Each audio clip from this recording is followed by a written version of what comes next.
Let's start the show. Hey there, Internet! I'm Eric. Mm-hmm.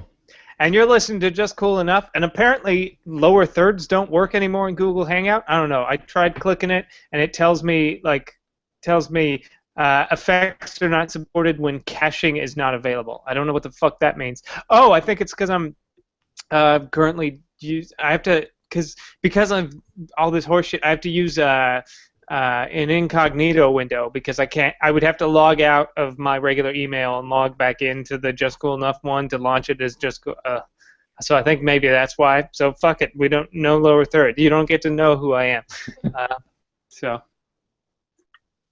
just hold up a hand painted sign the entire time saying who I am. Anyways, in case you don't know, this is Just Cool Enough, a podcast where there's usually three of us, but there's not right now. There's only two of us. So. No, I think there's usually two of us, but sometimes a third person shows up for a few weeks. Yeah, we have a seasonal guy comes in.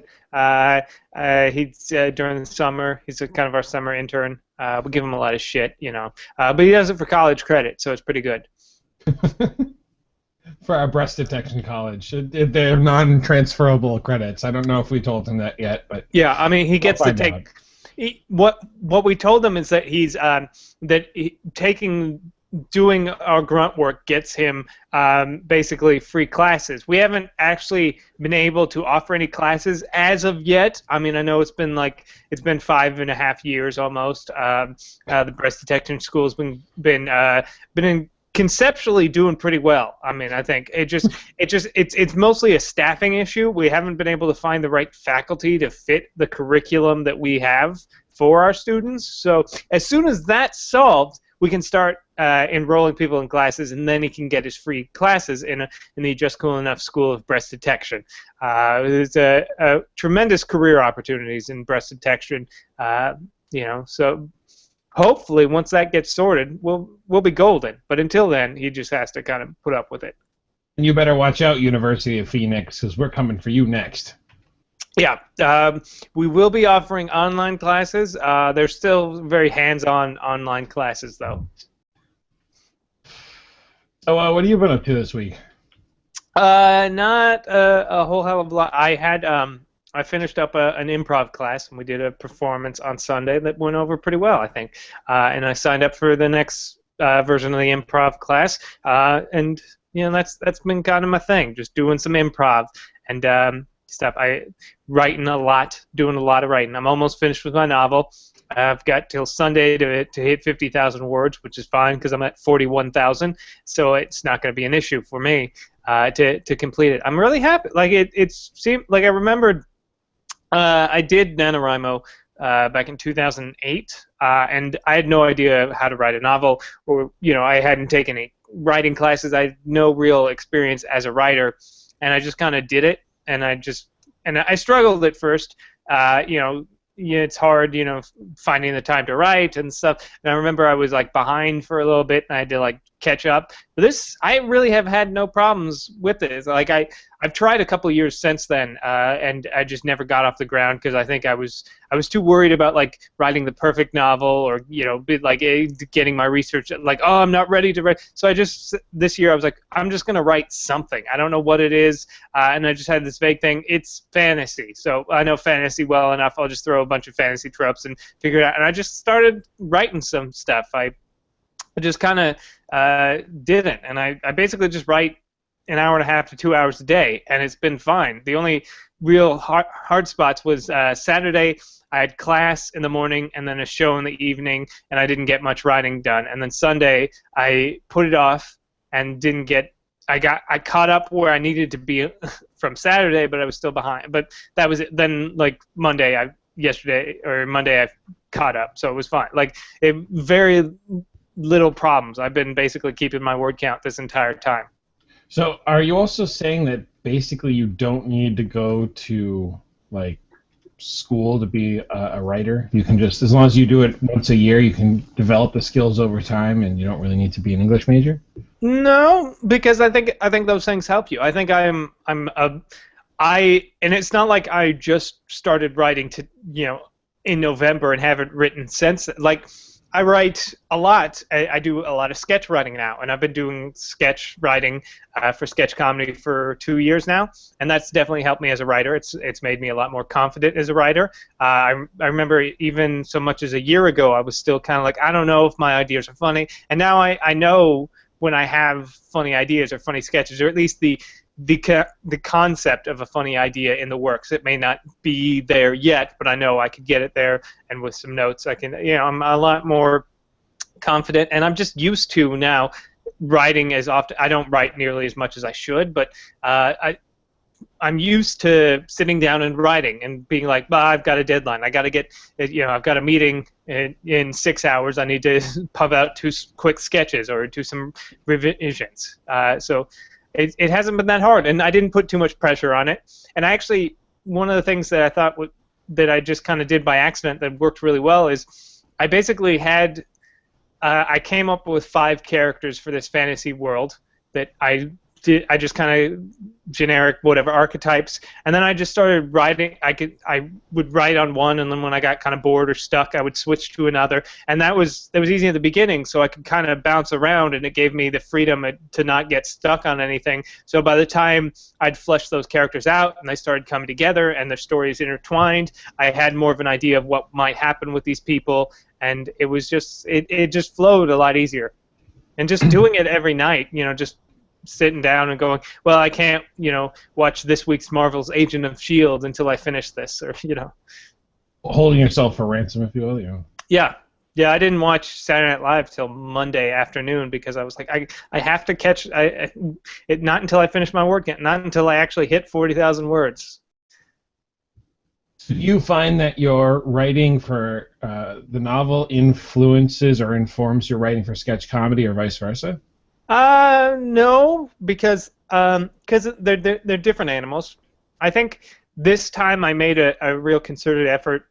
The first novel I wrote, which is sitting on my shelf staring at me forever, is I just basically put myself in it, and it was just like me as a space trucker, and it was just a series of things happened, and it just kind of, I just wrote it, but it was easy to write, basically because I was just writing myself, or at least the version of myself at the time that I wanted to be. This was different because I specifically set out to write characters that weren't me, and that's being fantasy. It was easier that way. You got a half orc and a weird alchemist and a dwarf priest, and it's you kind of, I'm not those things. I can put pieces of me inside, those, characters and little things that I do. I, come into but they weren't me. So it was more fun to just write other people for a change. And with sketch comedy, I'm usually writing sketches for my sketch team, which means basically the 3 actors we have in our sketch team. So I'm writing usually a scene for 2 to 3 people for myself, Tiffany, or Heather. Basically, that's all. So I was like, I want to do this character, or I think these 2 would be funny if it was this kind of a scene. So I'm writing for specific people. So it's a little different. And also sketches they're more, they're smaller. They're 3 pages. Usually not too much longer. Otherwise, you really should cut them down. And I just kind of they're just one really strange idea, sort of joke, the game as we call it, explored 2 or 3 times, and then it's over. And they go through a lot of revision, which is something I'm hoping to do with this book, because I wrote the first draft of that first novel, and I haven't touched it since. So I'm hoping to maybe actually do some revision, because that's a major part of writing. But in order to write a sketch, I would assume that you have to come up with a character or characters and have to establish them fairly quickly and fleshed out to a certain degree so that you can go in a specific direction. It depends if you're doing a character-based sketch, which is not something I do too much of. I did just start. I'm starting to do that a little bit more. I wrote a character-based sketch yesterday that I like, but it's a character for myself. But usually it's either you have a strong character, or at least quirky person, and it's what if this person's in this situation, or it's a game where it's an unusual thing. I have a sketch that I'm currently writing, or revising a bunch of times, where it's about two parents and their child, and the child walks into the parents' bedroom and tells them they're getting a divorce, and it's like the same your father and I are getting divorced, but it's the child telling the parents, and that's not a character, that's just, it's that idea. What if the child is breaking the news that the parents divorced to the parents instead of the other way around? Or you approach as a character thing. Like I have one about basically I think people who use vaporizer pens can be kind of dickish. So it's just this guy who's really into vape, and it just approached from there. It's like this guy is really into vape and pushing the vape lifestyle. So he is in a coffee shop smoking from his vape pen. Go, it's just one or the other. They can be anything, but you need like either a strong joke behind it or a strong character really helps. And do you find that your role playing at all influences either one of those when you're playing a character in D&D? Does that influence your writing or your sketch comedy, or vice versa? I mean, do you find it easier to kind of take on these characters because you have to be so dynamic? I mean, I can see, yeah, a little bit. I mean, a lot of it is role playing for me is improv. It's the same with improv. You either come in as a strong character choice, or there's a weird idea of what's going on, and you kind of make choices based on what you think your character. You make strong emotional choices, and it's the same for role playing a character in Dungeons and Dragons or writing. It's all basically kind of improv, unless. Except you structure things out more in writing. But I think that's kind of how I approach it. I'd be like, okay, they are in this situation and this happens. How would they react? And it's role playing, it's improv, it's all that kind of stuff. It's this stuff I've been building skills for the past 3 years. And then what do you ultimately hope to do with this? I know that you've said that you'd like to go out and try to get a more stable acting job. Is there anything else that you could see yourself using these skills for that you've been building? I mean, I love acting and I want to continue to act, but I also love writing. So I want to write for a lot of people I know, like in the sketch community, want to write for television, which I would do that in a heartbeat. But I actually would rather write movies because I always like movies more than television, because a movie is just this self-contained story. It's an hour and a half to 2 hours, and it has a beginning, middle, and end, and you have to introduce a character, multiple characters, make the audience care about them, take them on a journey, and have resolution in the span of an hour and a half, which always seems so much more daunting than in a television show where you have these well-established characters that never change. They go through a situation, but they always come out one way or the other. There isn't a lot of change. I mean, at least in traditional sitcoms, usually sitcom is a series of characters that all fit into an enneagram who act in certain situations the way that you would expect them to. So, but I also I don't want to be tied down, but I like writing novels now. I've realized that that's a thing I like doing, so maybe I'll do that as well. And I also like shooting video and editing and directing a little bit. So I don't want to just choose one path. I would just want to make things. A master of none, but a jack of all trades. Yeah, I mean, I'm getting better as an actor, I'm getting better as an improviser, I'm getting better as a writer, and I like doing all of those things. I'm getting better as a sketch director / editor. Speaking of which, I think we'll probably have it hopefully by next week or sometime this week. The latest sketch from my sketch team will finally be up on the internets for people to watch. I'm really proud of. I think it turned out really awesome. So yeah, I just would like to do all the entertainment, basically. That's really cool. I mean, I've always found it interesting when somebody has multiple creative outlets that they kind of want to follow. So it's hard to pin down, like you were saying, not getting kind of pigeonholed into one. But then I also feel like at the same time it leaves the door open, but it also can sometimes create a lack of focus, because I know making my own artwork, I'm like, oh, I really like digital stuff, but I really like to draw, and I really like to write books and play music, but I don't feel like I can play music and do visual arts at the same time because I only get caught up on one. But it's more my personality than anything else. Yeah, I can definitely see that, like getting that sort of ADD of like jumping between one project to the next. And I think that is, I have an immense amount of free time, so just anything I can dedicate myself to is fine, and it's just me working towards the same goal. Like when I'm writing a novel, I'm sort of expanding my voice as a writer, which has helped me in sketch, but also like if I ever, I don't know, got a job writing for some website about whatever I end up writing for, that would help me. It would just help me be a better writer for things. It would help, it hones my skills, and my writing feeds directly into my acting, because usually the things I'm writing are the things I'm acting in, and the things that we're performing on stage, and the things we're shooting and stuff. And now friends are trying to convince me to start doing stand-up comedy. It's all but it's all like pushing towards the same thing, and it's all just being creative. But I can see like if I'm like writing a novel for like 6 months, and then I switch, and then I stop doing that, and I start doing something else. But as it stands, I'm kind of doing it all because I have all the free time in the world. You seem to have a distinct lack of wall art in your room.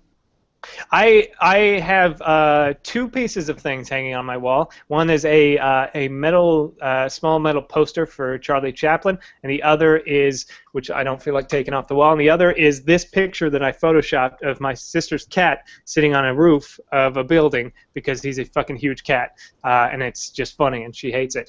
Now I don't want to put that fucking back on the wall. But yeah, I made a concerted effort when we moved to this apartment from my last apartment, because I used to have posters all over my wall, and then even in our last apartment I had all the posters, all the Dragon Ball Z, World of Warcraft, anime shit that I could get my hands on.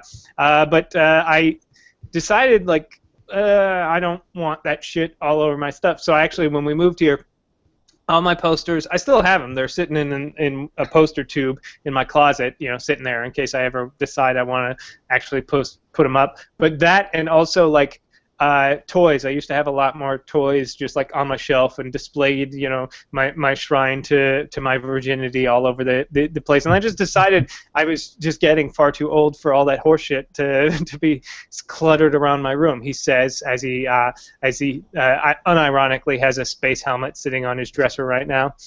And a Salacious Crumb doll on his desktop. So I still have pangs of that. I mean, and no, please don't point to the Simpsons donut pillow or the Perry the Platypus plushie doll sitting on my bed. So I'm not cured, but I go into remission sometimes. But I made at least with posters, I'm like, I'm not gonna do posters anymore. I didn't really care for them all that. Like I was never super sold on them. In the first place, I just was like, nah, I got a poster. I might as well put it on the wall. Yeah, I hate hanging things on my wall, too. Yeah. Just anything up behind me or in front of me. I can tell. I still have, and, not to point it out in a rude way, but even with a girlfriend, I still have clearly stuff on the wall, and I have toys that are all around everywhere. Yeah. BlizzCon toys and things that sit around. So it's still, as you say, a shrine of your virginity. It's still possible to have these things and have a girlfriend. They're rare, but it's possible. Yeah, but you've had the girlfriend longer than you've had most of that shit, I assume. So. Yeah. Maybe, yeah. I mean, it's not. It's was what you're getting at. You're gonna ease them into collecting stuff. Yeah, you start, you first you find the lady or man, whatever your preference is, and then you start hanging your anime wall scrolls and your jorts with flames on them and stuff like that. Yeah. See, but I'm an adult now. He says, wearing a Mortal Kombat T-shirt, unironically. So it's I don't claim to be a super grown-up person. Mostly it was just like I hung. As I said, I hung posters because I had them. I didn't really particularly care for them one way or the other, but I had them, so I might as well put them up. I put all my toys and shit and stuff, collectibles from BlizzCon on my bookshelf because I had them. It wasn't like, oh, I need to put these up. the stuff I have is stuff I like. The Charlie Chaplin poster, the Photoshop of my cat and Salacious Crumb are like those are really cool things. I've got some other stuff, like I've got this Norwegian troll and a couple of ceramic dragons that I painted when I was in high school that I thought were pretty cool. And it's nothing crazy, but I just thought that's cool. Also, my Thor's hammer because also, like I said, I was at Disneyland and I bought it and I immediately regretted it, but I still did it anyways because I am a fucking loser. Well, speaking of fucking losers, this is from one of our listeners, Dart. No, I'm just kidding. He's a friend of mine that I ran into from WoW Radio days. But he wrote to us an email this week. Wait, we have an email address? We do, and he emailed it to us. What's our email address? I didn't know that. I believe it's theshow@justcoolenough.com. Well, fancy that. I can't imagine us having an email address. We're getting Web 2.0 here, people. And the best part about it is Joe's not here. Oh, yeah. We get emails when he's not here. Yeah, it is true. And it's usually we either get emails when more emails when he's not here, or the emails we get are directly pointed at the two of us. Because he doesn't want to talk about anything. He's like, I gave up video games and stuff. I just work all day. How come nobody emails asking me questions? I was like, because they don't want to hear about how's the Xerox at your work. Does it have enough toner now? This is Tabletop RPGs, and he says, Dear Eric, Ike, and fuck you, Joe, you're not even there. I figured since Joe's not there for a few weeks, this is a prime opportunity to ask you all about your tabletop RPG experiences without having to hear Joe's mess of protest. So first of all, what's both of your most memorable tabletop RPG experiences?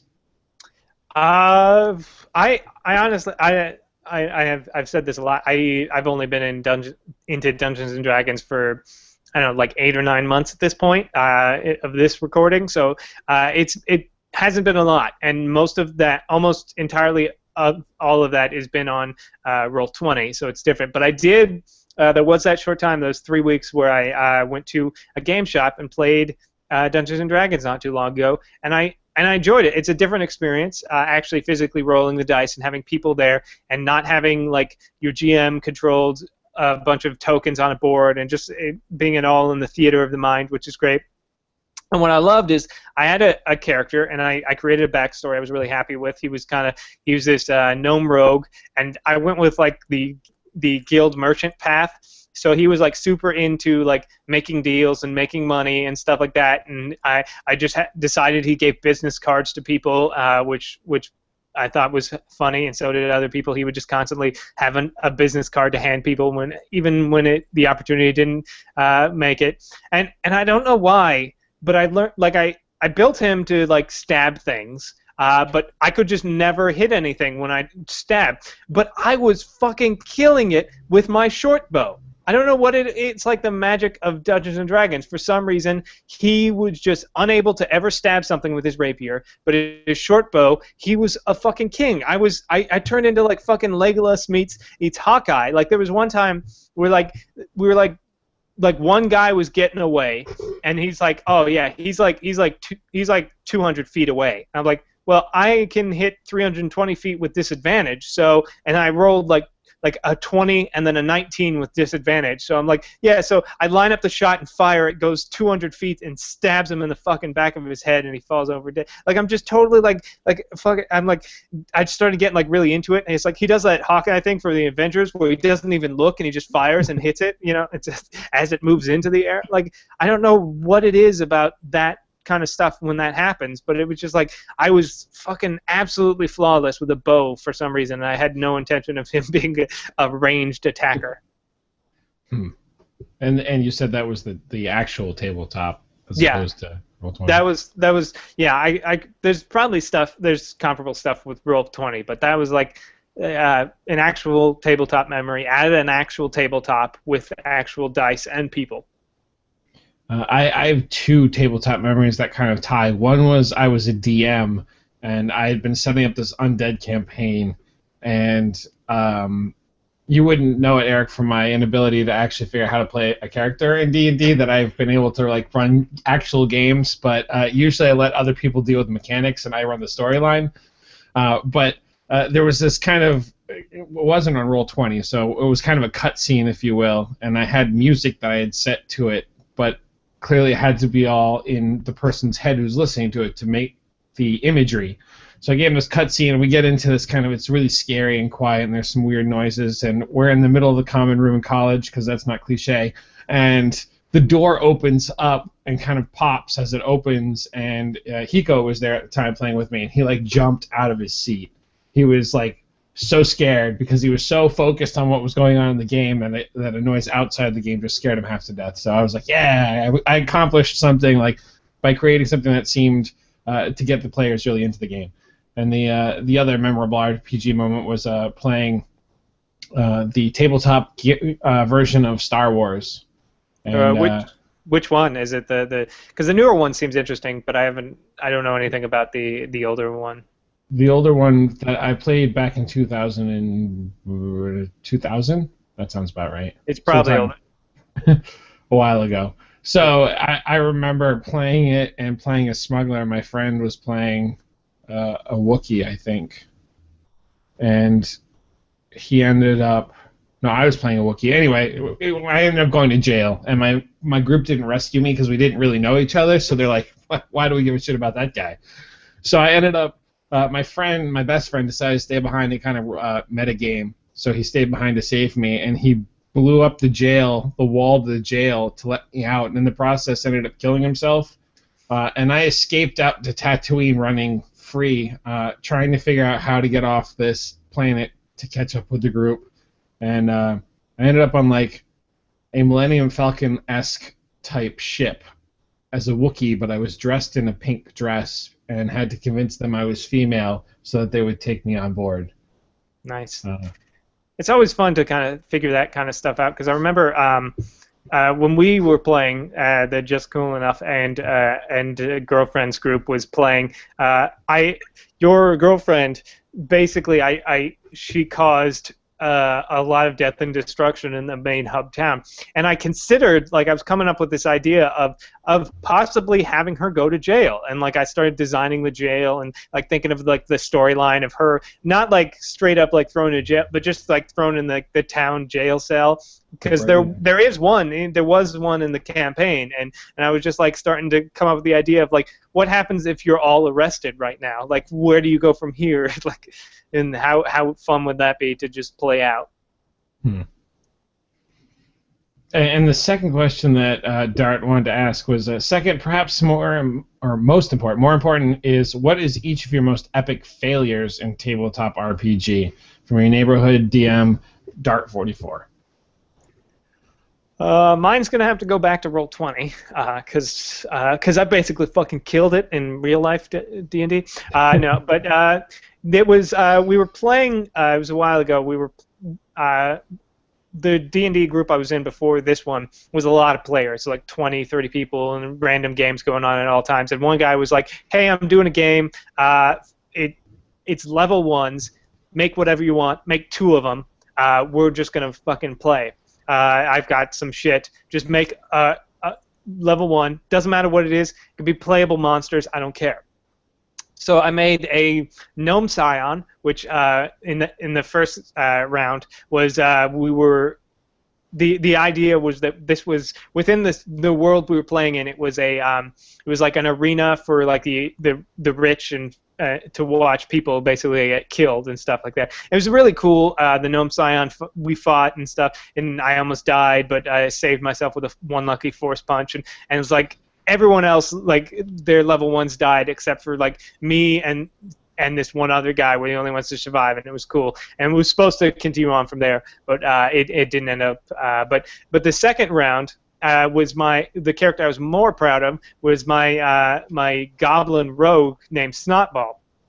And I had all these ideas, like I didn't know what we were getting into first, so I built him for throwing shurikens and stuff, which was because I thought that would be a fun mechanic. And we get there, and it's more of and it's not the same like arena dropped in battle again. It's like this it became this whole like what is it, skill-based thing gauntlet where we actually can't fight anything. We had no weapons, and we just had to basically outrun and outthink all these monsters in this creepy dungeon tunnel system. And we got to this point where we had to, like, there was this barricade that was holding back zombies. And we had no weapons, but we needed the barricade pieces in order to fill in the gaps in this like wooden bridge across lava.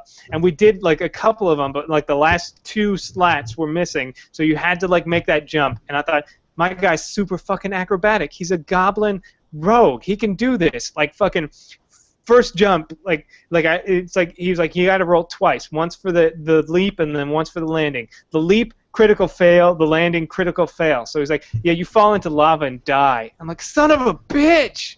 This, oh my god, I love this character the most, and he made it so far. I was like fucking like hiding, and I was doing so well, and I was like all these other people were like they'd be like, one fail, you'd fall prone, and second fail, okay, you're fine. But like this guy, two critical fails, so he just falls straight into the goddamn lava. I'm like, no.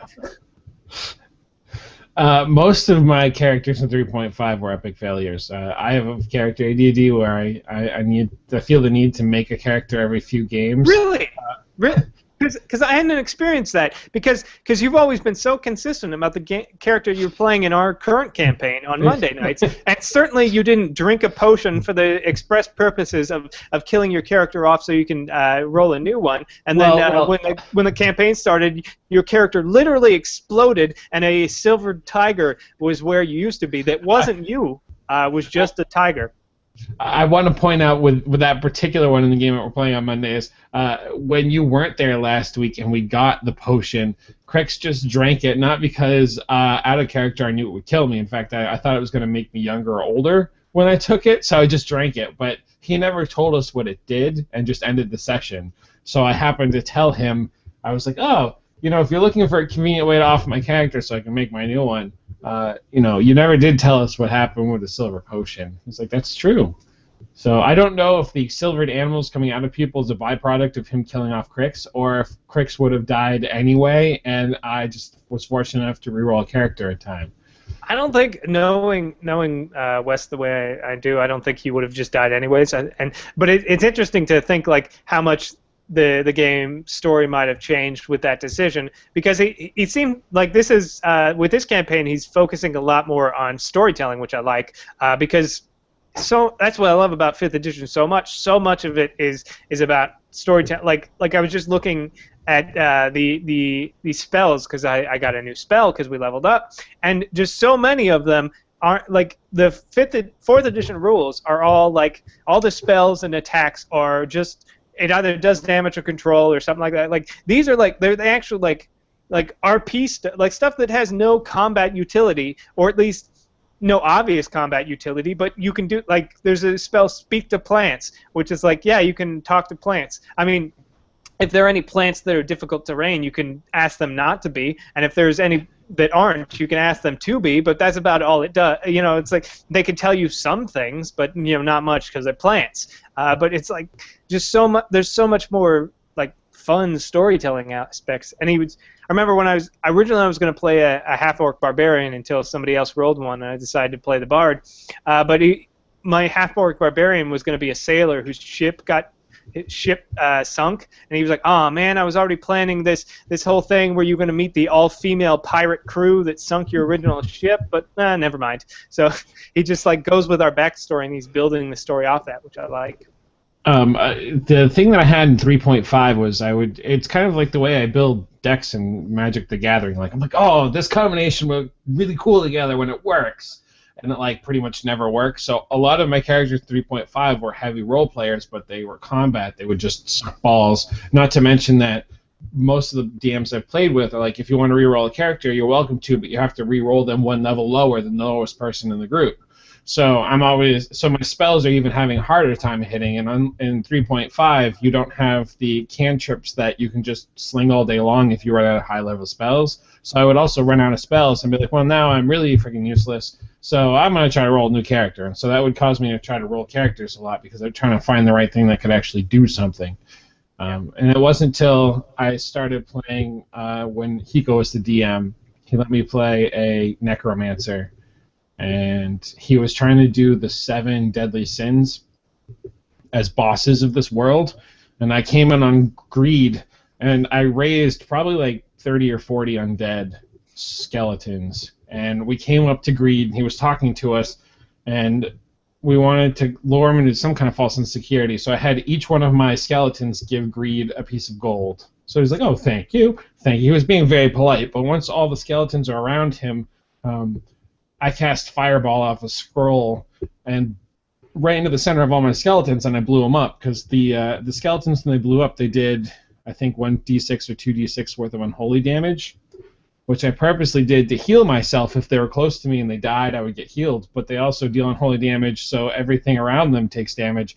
So I think I did in the 5 or 6 digit damage from all of these skeletons exploding off of a huge fireball, and I think that was the most successful one. Rob had not anticipated anybody was going to do that, so he had this long drawn out thing that he was going to have Greed do and like talk to us and all that, and I just blew the shit out of him in one round. Yeah, that's one of my favorite things is Dungeons and Dragons and tabletop RPGs are just they're improv, which I love doing improv because it's this improvised storytelling game, especially in the newer version. It sounds like the older versions as well. Fourth edition, not so much. Fourth edition was mostly a World of Warcraft clone. It's pen and paper World of Warcraft, and it's just all min-maxing and fighting. But there's so much more like just storytelling and stuff you can do, and like the player's handbook has all this stuff. It's like I forget which spell it was I was looking at, but there's like I basically cause the I do something that causes the enemy I target to do a thing, and it lists like 3 things. And it's like if you want to do one more, ask your a different thing, then ask your DM if it works, because you can probably convince them to make this spell do just about anything within reason. And there's just so much of that in there, like if up to your DM's discretion, or if your DM says it's okay, maybe try doing this, which is just so much more fun. Just being able to just do whatever, to think whatever, and build a character that I feel like has abilities that make sense. Because in my character in 4th edition was a warrior, fighter, and he carried a big hammer and he smashed things. But that was about the extent of like the RPing I did, because I would just choose like single target or AOE spells based on if I felt I needed more, but there wasn't really anything more to it. Whereas this character, I can really sort of pick. Like when I chose a cantrip, I chose the one where she insults people. When I chose spells, I thought, well, she could use these spells, but that's it. Like I could have gotten disguise person, but she doesn't want people not to see her. She wants people to know who she is. So she picked up tongues, so she could talk to anyone. So anyone can understand her when she talks. Like those are the kinds of things she would be interested in as a character, not hiding, not doing like one of the other bards says cloud of daggers, which is a great spell, but she wouldn't do that. She would sing so loud she would cause the person to run away and scream with a piercing noise. Like that's the direction and there's just so much more of that in this version of the game. And I've also found, like you were saying, with 5.0, and if you have a good DM, then they can allow you to do things that I suppose you could have done in the other books too, but I feel like you said the game is more built around letting the players and the DM bend the rules. They're like, here's the suggested thing, but you can do whatever you want. And like for me, my current character is also now a necromancer, except he's blind in the game. But I was trying to figure out how to deal with that because we are in a dark place. I'm like, well, I guess I kind of have like dark vision because I could hear, if that's okay with you. And he's like, I'll try to come up with something that will work. And so basically I have this little familiar that is a hand-like thing from the Addams family, and the hand can see, but I cannot. And because I'm telepathically linked to the hand, I'm able to kind of see through the hand. So it helps me figure out where to cast the spells, because we have dynamic lighting in Roll20, so my character literally can't see. It's all black. As soon as the hand moves away, I can't see anything. Yeah, you literally just he just turns off the dynamic lighting for your That specific character. token, and then turns much lower lighting on for the hand so that you could. But yeah, it's just it's I something about entering into a shared experience with people where each of you is going to bring something, but you don't know what it's going to be, and anything you suggest is right, and everyone's going to support it, and it's not going to be what you thought it was by the end of it, but because you all told it together, it's better, and that's improv. That's why I love doing improv because you walk into a scene usually. If you're the one initiating an improv scene, you probably don't have anything. You probably have whatever the first word, first sentence that comes out of your mind is based on whatever information you had, like whatever the suggestion, or if you did an opening. So you'll come out and go, ah, boy, it's hot out there, and that's all you have. And then you're just waiting for the person, who walked out next to you to say something and then react off that, or it's just, and that's all it is. It's just See, I find the imagery so much more fascinating, especially when you're improvising, because like you said, if you have somebody come out and say, "Oh, it's hot out there," the first thing I kind of imagine is like, "Oh, it's like a desert outside." But then someone's like, "Yeah, but out by the swimming pool," and then it just kind of it changes things dynamically as you yeah, because go. even if I walk out and I thought like, oh, it's hot out there, I'm thinking like, oh, we're in the South, we're like Southern gentlemen, but all I've said is, oh, it's hot out there. So the other guy says, well, I'm not the one who lost the fucking map and stranded us in the Sahara. And then suddenly, okay, now we're in the Sahara and I did something wrong. Okay, so where do we go from there? So I will say something and it might not be what he was thinking, but it becomes the accepted reality, and that's all Dungeons and Dragons is. It's just a shared accepted reality, only with fucking elves and shit. uh,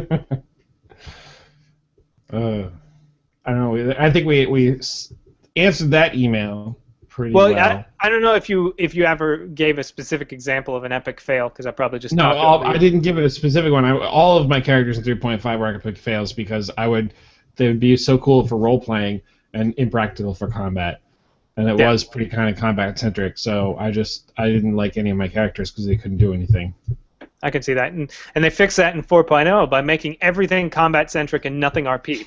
But that's why I like 5th edition a lot. And So I wanted to ask you. You talked last week about staying over at your school and finding out about ghosts. Tell us your ghost adventures.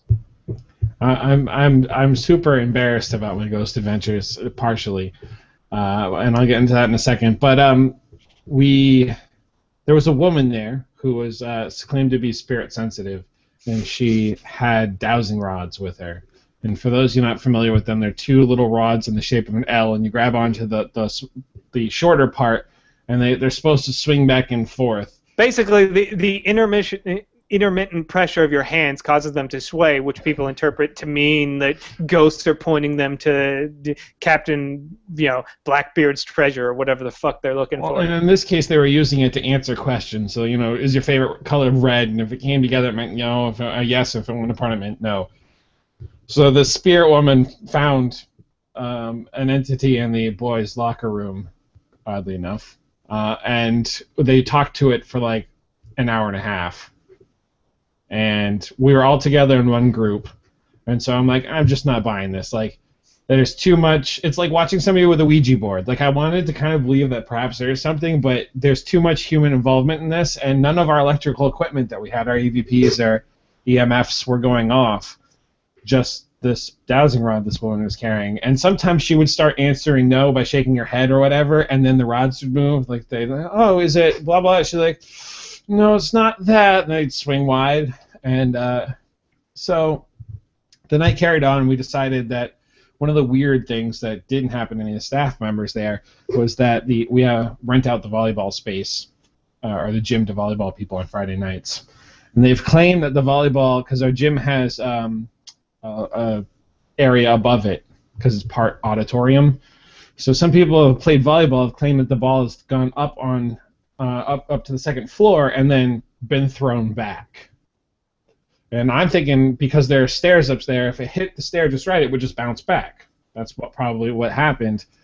But they decided to set up a laser grid So it's these tiny Was little it? green What is dots. this fucking Ghostbusters 2? You trying to get Kind of. Slimer out of the goddamn jewelry store? Like, So they project this laser grid on the wall, and they put a camera up, and they're trying to talk to this ghost still. And half hour passes, and we decide that we're going to leave the gym, but leave the video recorder up and the laser grid up.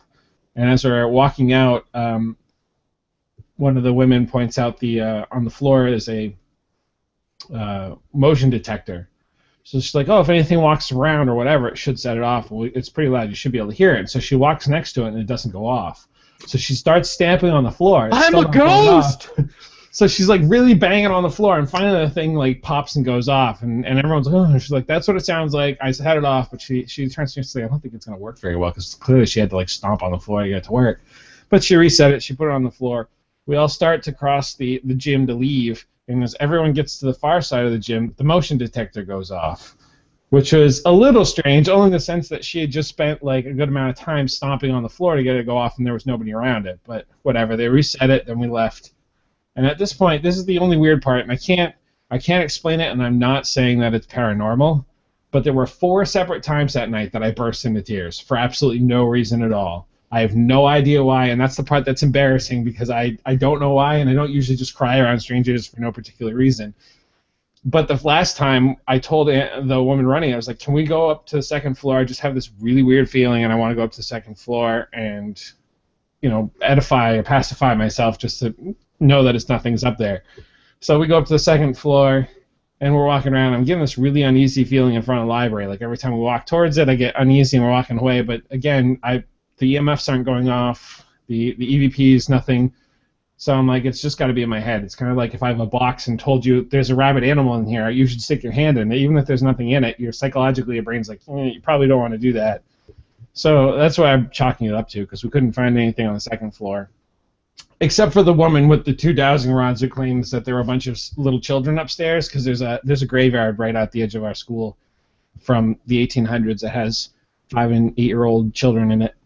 So she claims that she was talking to them, and that there's a priest in the building, because it's an old Catholic school, who is trying to, he's not bad per se according to her, but that he was not a good guy. And at this point, because she knows that I had my experience.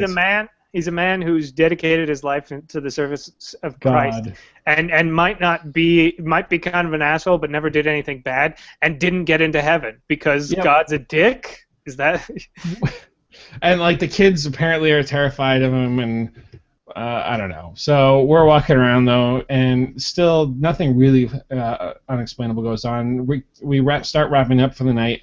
So some of the women go down to pick up the laser grid, and at this point I tell the person in charge, I said, "Listen, supposedly people have been seeing what I think is a piece of dust on one of the surveillance cameras that's been floating around over the last 2 weeks." I'm like, "I want to go down to that hallway for 10 minutes. I will take an EVP and an EMF, and I will sit on the floor for 10 minutes by myself in this hallway so you can see me on camera." I did the whole thing like you'd see in Ghost Hunters, where I asked questions to see if anything would respond on the video recorder later on, but nothing ever happened. I didn't have any weird feelings. I didn't burst into tears. Nothing else happened, so I left. But they said on the other end, this is the only weird part of the night that, again, is not necessarily paranormal but unexplainable. The laser grid that they had set up in the gymnasium along with a video recorder had the laser grid had shut off, so they thought it ran out of batteries. But the video recorder had also turned off, and when they turned the video recorder back on, it had 100% battery power. So nobody knows why. And then they checked the laser grid, and that turned on and had battery power. So they don't know why those two things shut off. But the spirit-sensitive woman said, "There's a woman here in her 50s. She's a nun, and she used to teach." And they asked it. And it's like Barbara's like, "Yeah, no, I'm standing right here. They fired me for my alcoholism." And this woman was a nun. She died, and they started asking it like what subject she taught, and they pinned it down to geography because they were asking very specifically, like, "It's math? Is it?" So that was Friday night, and we all left. I don't know what their conclusions were, but And the woman running it kept saying to me afterwards, I'm like, I don't know why I was crying. I just feel real embarrassed about it, but whatever. She's like, no, no, you're totally like, it's totally like the spirits are talking to you, and you're just not used to hearing it, and that's why you felt uncomfortable. I'm like, sure. Like, again, no tangible proof. But on Sunday, they had a Zumba party at our school, and they invited a lot of the neighbors and local community because we just opened up in this town. Filled with ghosts, Zumba. Ghosts love Zumba for some reason. Yeah, they do. Well, this Something one about the Latin music and the cardiovascular qualities of it. really gets that undead blood flowing. The one of the mothers showed up and said, "Oh, did you know about the nun that died?" And yeah, it was a 55-year-old nun who taught geography died, and it happened to be the same thing that this spirit-sensitive woman said. So I tried to Google it, and nothing. I didn't find anything Googling, so I'm not 100% sure exactly how she came to that conclusion.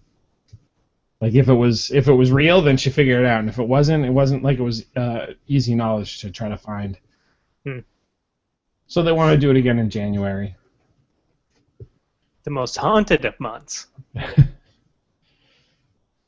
But it was definitely it was worth the price I paid. Nothing. No, I enjoyed it. It was at least it was entertaining. It's like trying to play the lottery. Like you pay $1 to play a lottery. You're paying for the experience of having that few hours. Like, oh my God, what would I do if I won? It's like, what would I do if I came into a ghost and possessed me and I killed all my staff members? Well, you're certainly not paying for education with the lottery, as John Oliver proved. So yeah, I mean, as I said, I'm a huge skeptic about everything most of the times, and I would probably I think you walked in not sure what you believed, and you walked out not sure what you believe. I'd walk in not believing and walk out not believing, and people who believe will walk in believing and leave believing. It's just, yeah. Who knows who's right? I think it's me, but also I'm, look at me. Like, I'm not right about a lot of things. I'm wrong about a lot of things. Turns out this is the one thing you're right about this whole time. You won't know it about you dead. I don't believe in that shit. That's why I can roleplay it so well. Because that's why I play fantasy games with ghosts and shit. Because I'm like, yeah, it's a ghost now. Yeah, my novel's about ghosts. I'm gonna write all these ghost stuff. I actually do have. I almost wrote a novel about a guy who starts boxing training, and his boxing trainer is a ghost. That is an actual novel I thought about. I wrote like a chapter. Oh, the coach is a ghost? Yeah, he's fully aware that it's a ghost. It's like this, and he's not sure if he's going crazy or not. But also, he is learning boxing. He's not great at it, but I feel like it would be very hard to punch the hand things when the ghost is holding it because you just go right through it. You wouldn't really make much contact. Yeah, but you just kind of yelling at him, telling him keep your feet together and stuff like that. Now is this in a public gym area where other people are and only he can hear the ghost? Because it might not be a ghost. It could end up being that he just has a psychological problem. Maybe. I don't know. That's the whole duality of the novel. But also part of the reason why I didn't write it because I've never been to a boxing gym or know anything about boxing. So I was like, I probably shouldn't write this novel until I learn something about boxing. I wrote it as a short story once for college, and then I was like, I'm gonna turn that into a novel, and I'm like, oh, that's a lot of. And also it was like the second novel I tried to write. I was like, oh, this is exactly like my first one in that I'm just writing myself into this. He's a guy who's a shut-in who plays a lot of video games, and then this magical thing happens that turns him into a hero. I was like, oh, yeah, this is just horrible power fantasy bullshit that I need to get a life and not write this horse shit. So that's what I did. Maybe you're just simply waiting for the day that magical thing happens and you become a hero. Totally. I'm totally waiting to be struck by alien lightning or be possessed by some weird alien symbiote that gives me magical healing powers and the gift of flight. Then look out, Jesus. Yeah, totally. That's I'm not kidding when I say I think about that at least once a week. I'll go to bed and I go, I wonder if I'll ever get superpowers. Do you have those dreams where you fly? Have you ever had one of those? No, not that I know of, but I don't remember a lot of my dreams. I do remember the first time I had a sort of lucid dream. I realized that I was dreaming, which has happened to me a couple of times, not as much as I'd like, but those are fun. I was able to sort of teleport myself basically anywhere I wanted to, because if you for those of you not aware, lucid dreams are when you're fully aware you're dreaming inside a dream. What you don't realize is you have complete control of that shit because it's all in your mind. So you can make literally anything happen. Like it's happened to me like twice or maybe 3 times that I can, twice for sure. But it always happens like I wake up very shortly after it happens because it takes me that long to realize I'm dreaming. Yeah, they're super weird and awesome because you're like, oh my god, I'm god of this world. Ah! My lucid dreams have usually happened when, rather than me realizing it, somebody in my dream turns to me and goes, "Hey, dude, you know you're dreaming?" And it's so weird because I'm like, "What?" And like, "Yeah, you know you're dreaming. You can fly." I'm like, "I can fly? Okay, yeah, I'll try that." And then I start flying around, and then I realize I'm sleeping. But The I always first want time. to fly. I don't want to, like you said, you teleported. That Well, seems so much I kind awesome. of moved myself like a dragging, dropping, like playing a god game and picking up a civilian and drop. So Like it just was kind of that. limp as you're moving across the sky and then get dropped wherever. Yeah, kind of. Like I remember the first one I had was I had this dream where I was at my summer camp at Camp Winton, and I remember we were sitting there like I was sitting at our table in front of like the chow hall where we all get food, and I remember I was talking to the kid who wasn't in our Boy Scout troop, who was staying with us with our troop because he was alone for this week because he senior Boy Scout shit. It doesn't no one gives a shit. But I remember I was sitting there and then realizing, wait, why am I talking to Kyle? I came home already.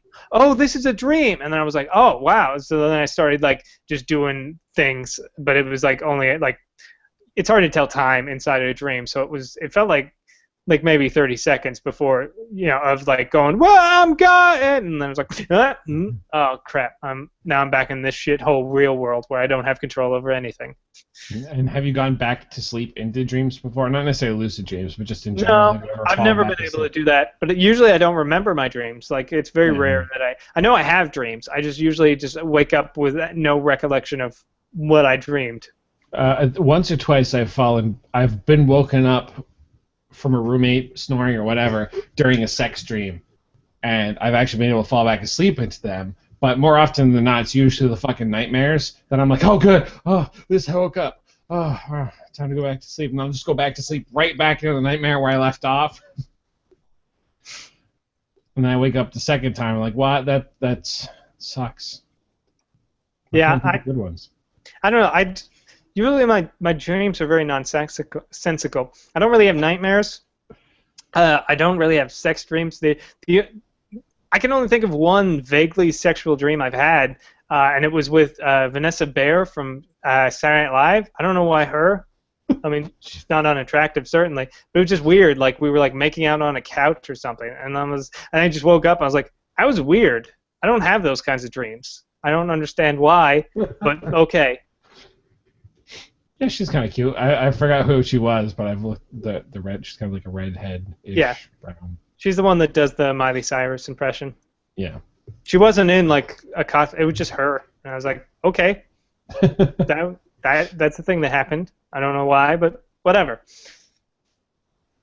Hmm. So I don't really go back into dreams. I've never been able to do that, and as I said, I don't remember them too often. But I've always thought about like trying to like get better at that because there's all these like things I've read about like how to get yourself to do lucid dreams more regularly, and it involves like you have to like start remembering like every once you wake up, write down your dreams and start remembering, and then you'll start finding patterns so that you'll recognize those patterns when you're dreaming and all that stuff, so that you can properly so you can realize you're dreaming faster than before.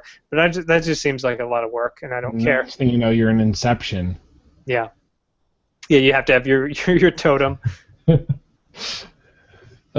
And as a really quick check-in, since we're almost out of time here, and Joe's not here again, how you doing in WoW? Fine. I hit level 100. Last night I did Molten Core, which was fun. It took a little while because we had some wipes because it's looking for raid, but it was fun because it was getting back into Molten Core. It big, huge raid. I remember doing that back in Vanilla WoW. The bosses are about the same. They were all tough because they were level 100 stuff. But the one thing that was annoying was they don't drop loot. That you just kill them to get to Ragnaros. And once you get to Ragnaros, everyone gets an epic helm. And you get in the mail a Corehound mount. So I have both of those now, which was fun. But it was nice. It was also the first time I can recall not dying or it not even being under the threat of dying against Ragnaros. Because I remember that was a big thing. Like we'd always go and I'd always die. And then like Max Maps from Max Speed, I was in a raiding guild with him. He was like, "This time you're not dying. I don't care if I let the tank die. I'm going to keep you up." And I was like, "That's a bad idea." And he did. He kept me up. But yeah, my Rep Pally ran through Molten Core. It was a lot of fun. I did all this stuff. You have to have an eye level of like 615, don't you?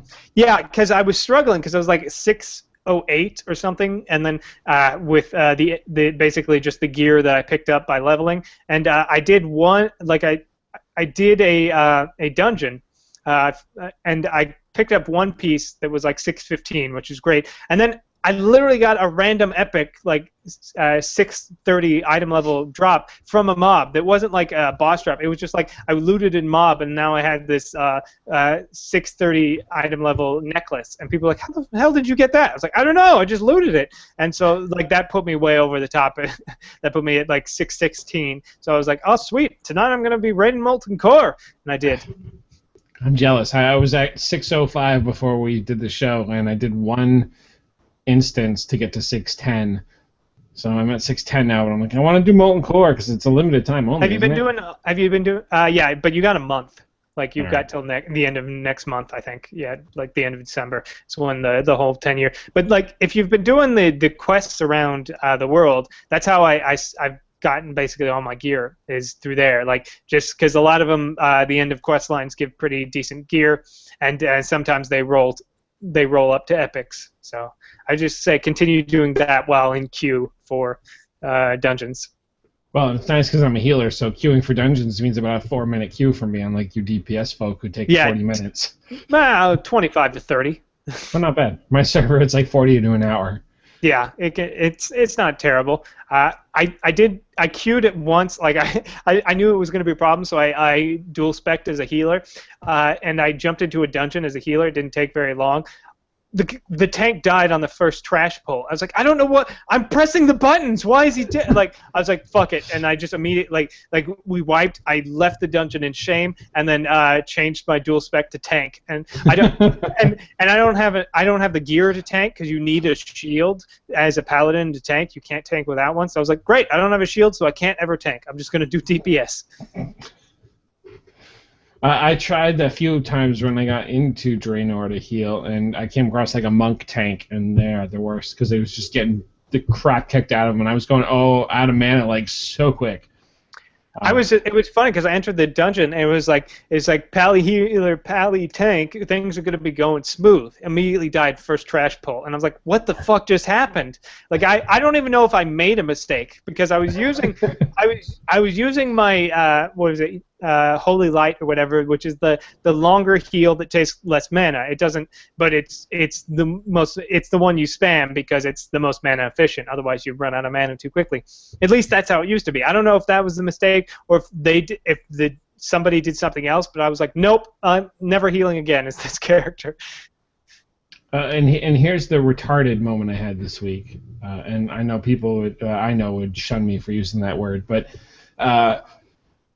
I bought a item for getting to revered with the Exarchs, whatever, and it was like it put you in a temporal time displacement. And I was like, oh, all right. So I bought it, and I was like, oh, I had 5,000 gold, and I bought it for 1,000 gold, and I think it was like 100 crystals. So it's like, oh, I really should have used that money to buy a follower. So I tried to sell it back, and it gave me my crystals back, but it didn't give me my gold back. I'm like, what the? Because it said at the bottom, if you buy it, you get full refund if you sell it back within 2 hours. So, like an idiot, I bought it a second time because I wanted to make sure that I wasn't seeing things, and I sold it back, and it gave me the crystals back, but now I'm out 2,000 gold. So I put in a ticket to the GM and just said, hey, listen, this is what happened. I'd like my money back. And I was sitting there waiting. I was like, I wonder what it does. Like, I had the chance to buy it. What does that item do? And I already have a ticket open, so I'll just tell him I did it 3 times. So I go and I buy it another time, and I use it for a split second. I was like, oh, this is all it does? Is it just puts a bubble around you? It doesn't even protect you from damage. I'm like, this is stupid. So I sell it back, and I add on to my ticket. Yeah, I did it a 3rd time. I know it was stupid, but I wanted to see what it does. But I did it 3 times, and now I'm at 3,000 gold. They responded with... they gave me 2,000 back and said this is an intended thing for the game to do. When you get a refund, it's intended not to give you all your money back. Yeah. And so if you need any more help, you can add an extra ticket. So I had an extra ticket, and I said I know that I was stupid for buying it the 3rd time, but it was intended that it doesn't give me my full money back when it says it will give me a full refund at the bottom of the item. And then they responded with, "Yep, that's right," and didn't give me my money back. I had a similar thing because when you hit level 100 and you do like a simple quest, you get an epic ring that's like level 630, which is nice, and they're unique, the rings, and there's like 3 or 4 of them. And I was in the place where you can buy them, and I saw that there were different ones. I was like, well, why don't I just buy? I've got 2 ring slots. Can I just buy? And I know I should know better. 2 unique ones? Yeah, 2 unique ones. So they're different rings, right? So I bought it for 800 gold, and then it was like, nope, you've already got one of these kinds of rings. You can't have the other one. I was like, fair enough. And then I sold it back for 1 gold. So it cost me 799 gold to figure out that I couldn't do that. See, but I feel like that's not on you. That should be on them for not making it clear. No, but I mean, I've been playing long enough to know that that's a thing. Like, I should have known that would. Like, I know that. There have been certain things in the game where you can get like for example, from the Isle of Thunder, you could get 2 of the different unique trinkets. Yeah, I remember stuff like that happening before, and they had different names, so I thought maybe they would be different, but nope. They all just don't. Yeah, you can't. So I'll keep that in mind because I think I got one of the rings, so now I definitely won't buy the other one. Don't buy the other one. There's like a tank and DPS ring and a healer ring. So I thought, I've got the DPS ring. I'll buy the tank ring. Nope. So anyways, thank you guys so much for tuning into this show. You can always follow me on Twitter. I'm at Duncor, DUNCOR. And you can follow me on Instagram at Ike_Dodge. You can also always check out our website, justcoolenough.com, for all this awesome stuff we put up, like this show and nothing else at the moment. You can email us at theshow@justcoolenough.com. Now that Joe's not here, we would love the emails. We can talk about anything you want. Just email us all day. Doesn't matter. I guess I'll save this plug for next week because it doesn't matter because we're out of time. But thank you guys so much for tuning in and sitting through this garbage talk. And until next week, have a fantastic Thanksgiving or Thursday if you're not in America. And we will see you all next week.